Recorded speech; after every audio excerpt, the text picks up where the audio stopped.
বর্ষা মৌসুম এলেই গ্রামগঞ্জের হাটে বিক্রি হয় দেশীয় মাছ ধরার ফাঁদ। দক্ষিণাঞ্চলে এ ধরনের মাছ ধরার ফাঁদ চাই এবং বুচনা নামে পরিচিত। নদীবেষ্টিত জেলা ঝালকাঠিতে একটা সময় এর বেশ কদর ছিল এ ধরনের ফাঁদের। বর্তমানে কমেছে চাই এবং বুচনার চাহিদা।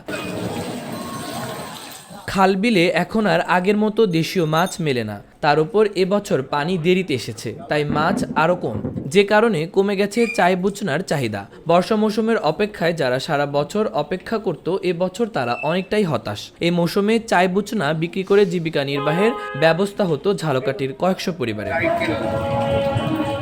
করোনা পরবর্তী সময় থেকে এখন পর্যন্ত অর্থনৈতিক সংকটের কারণে মহাজনদের কাছ থেকে দাদন নিয়ে বাঁশসহ চাই বুচনা তৈরির উপকরণ কিনেছিলেন অনেকে, কিন্তু বাজারে চাহিদা না থাকায় কারিগররা ক্ষতির সম্মুখীন হয়েছেন।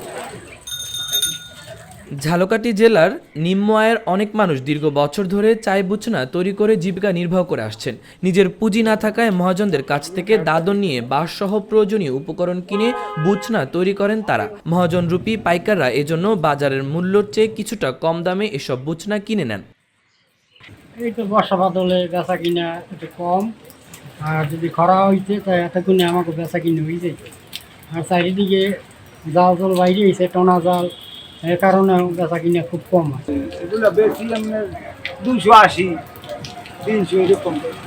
বেচা কিনা তেমন একটা ভালো নয়। এবার এখানে বিভিন্ন রকমের কারেন্ট জাল চালায় আমাদের সাথে।